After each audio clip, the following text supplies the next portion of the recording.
Welcome back, everyone. I'm Mike. And I'm Stephanie. And we're Van Life Sheldon's Travels. Sheldon, as you know, he's our little yellow-bellied slider turtle. He's hanging out in his tank this morning, just relaxing and enjoying this nice 85-degree weather today. You know, we've been in the cold for a while, but we are right here at Parker, Arizona. We left you yesterday, and we kind of promised you a tour of this Ford van and to show you a new channel. So we're gonna just start off right now, let him introduce himself and his channel so that we can get a tour of this van, and I hope you go over there and check out his channel. Well, hey everybody, I am Tim from Tim Untethered on YouTube, and this is my 1995 Ford Econoline E350 15-passenger van.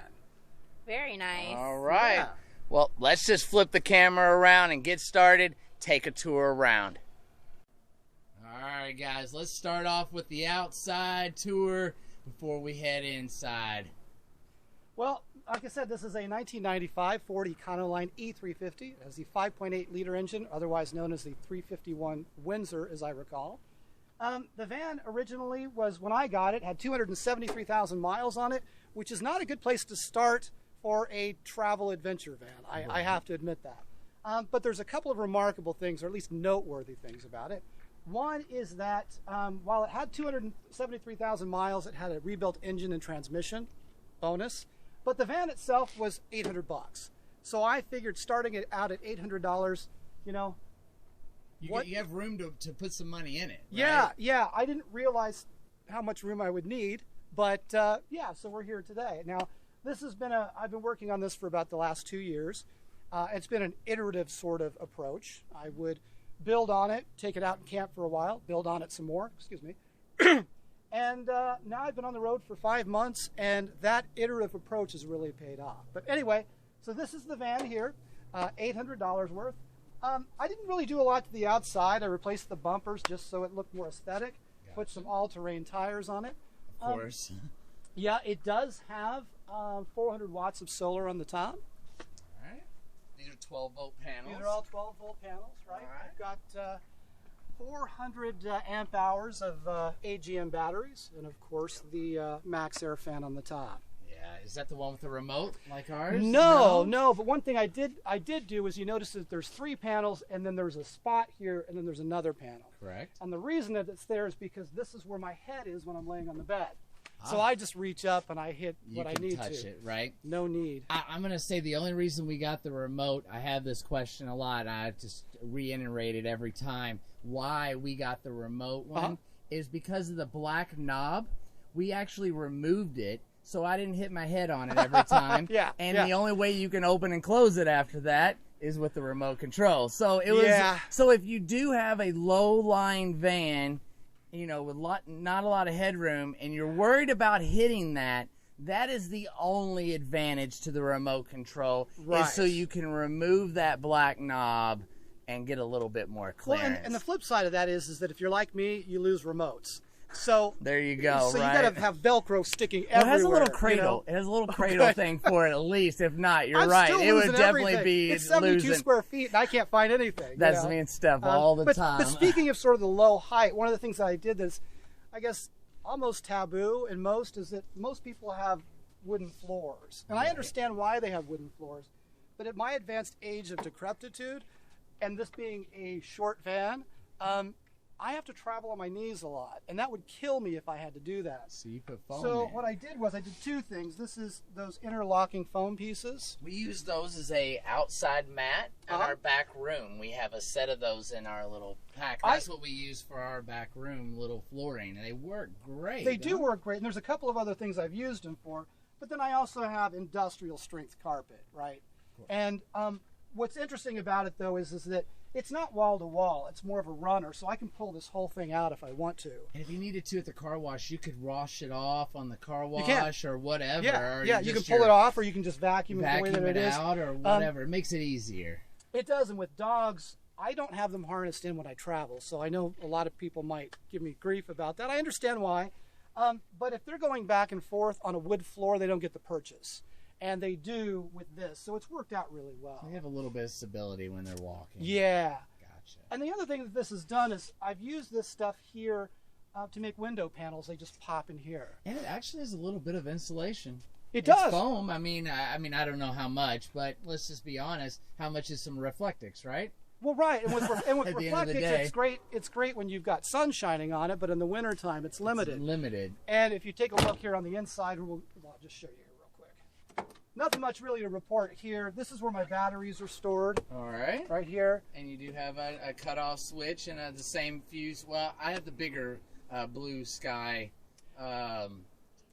fuse panel, but I wish I would have done the same thing. I actually have to double up on each one. I didn't think I'd have as much as I did. Last time I had 6.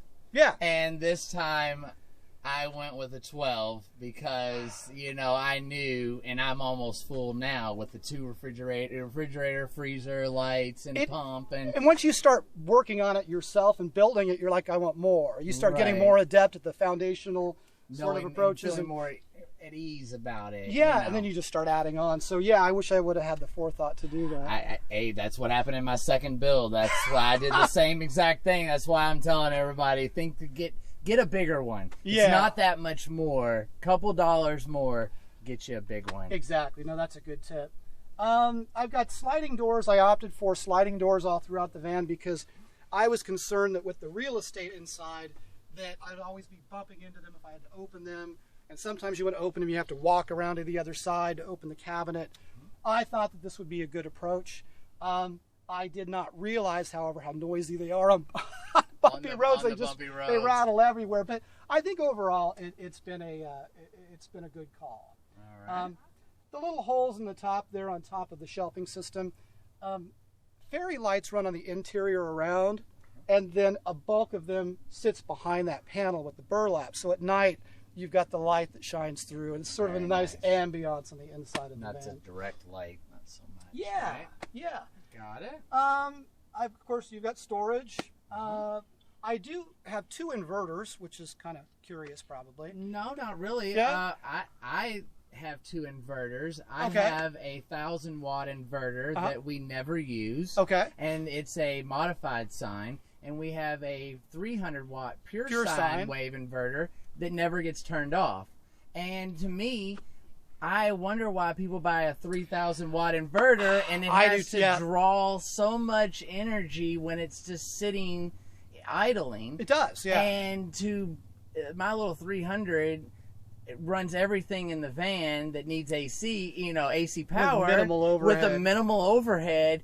And if I need to run a power tool or run something big, I have the big inverter hooked up, and I can just plug into it and turn it on as needed. And am I wrong? Is that the same purpose? Sort of. I mean, my bigger inverter is only 600 watts anyway. Okay. Right. The reason that I got the smaller 150 pure sine was that I did not realize that a lot of laptops that are, let's say, gaming level laptops or video editing laptops, the brick that you get is 150 watts. Mm-hmm. If you want a DC, right, to plug into your cigarette lighter type adapter, they only go up to 120 watts. So if you have a beefy laptop, you're not going to get away with going around an inverter. Well, you can for about 6 months until your battery is no longer good on it your wouldn't laptop. even work. I had one. Even work. No, I had to send it back. It was I sent it to a place in the UK. They built one, sent it out to me, and it didn't work. Oh wow. So, but it's worked out well between the laptop. The other thing that I use it for, because again, it has a minimal overhead at 150 watts. Right. Is that I do a lot of time-lapse stuff, astrophotography time-lapses at night, and the battery on my phone but on my camera will die after a few hours. Of course. So I have a battery blank that's DC, or AC rather, and I snake it through here with an extension cord, set up my tripod, and then I plug it into here, and it just sips. So it works. That's it. You have to adapt. That's the best thing, I think. I have a long extension USB cord that I just plug into my outlet and run outside when I need to put my booster up in the air. Because you have those kind of issues, like the boosters and all those things take electricity, and you have to be on all the time.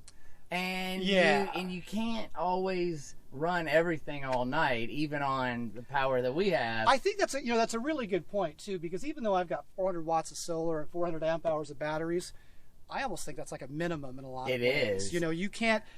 This dream of running an air conditioner off of 400 watts is not going to happen. I mean, not for very long. yeah, if you want to run your air conditioner and for 10 don't minutes, try to yeah. put a freezer and a refrigerator in at the same time, right? Yeah, I mean, that's yeah. just the thing. I think, you know, one thing about the van, though, there's a Dometic refrigerator freezer between the seats here. One of the things that I did was, just to keep, as I was planning this, I basically made a digital piece of graph paper where each inch represented, there's from the left to the right and the front to the back. And what I did was I went on Amazon and I scoped out the different kinds of fridges and water containers, and I drew in scale the size of those. So I could move them around and move the bed around. I go, I want this water container versus this water container. The Tetris system. Exactly. And so the van here, actually, it's got, there's an end table right over here. And in that end table, there is a 7-gallon water jug. But on the back side, Get a little different view from back here. yeah, so this is my kitchen area, and then back here are 2 more of those blue jugs. Gotcha. So there's 20 some odd gallons of water. Of course, the requisite salad bowl sink that I think is pretty popular. You just have a hand pump, or Yeah, do you have it's a whale pump. Gotcha. Here. Like a boat, Yeah, just like a boat pump. it is. It's terrible. It leaks like a sieve, but they all do apparently. You just need to get you a pump, a nice pump. I don't actually use it that much. I tend to take out the water jug from the front and then just use that. So this is nice when it's raining. I don't want to go outside. It's Absolutely. convenient.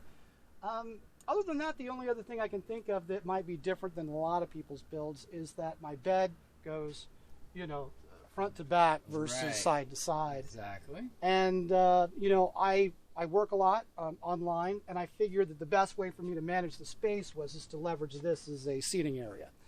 And so you've got plenty of counter space. There is a keyboard tray and drawer right there that pulls out. And that keeps things pretty simple. So I could actually cook and I can work at the same time without having to reconfigure everything. That's nice. Yeah, so it's worked out pretty well. I like the cabinets up on the other side. That's pretty nice. Yeah, these were interesting because I was trying to figure out a way to hang them solidly. Yeah, and it's definitely a challenge. There's not much of a rivet up there. Well, actually, though, because this was a passenger van, the seatbelt bolts run all along the side.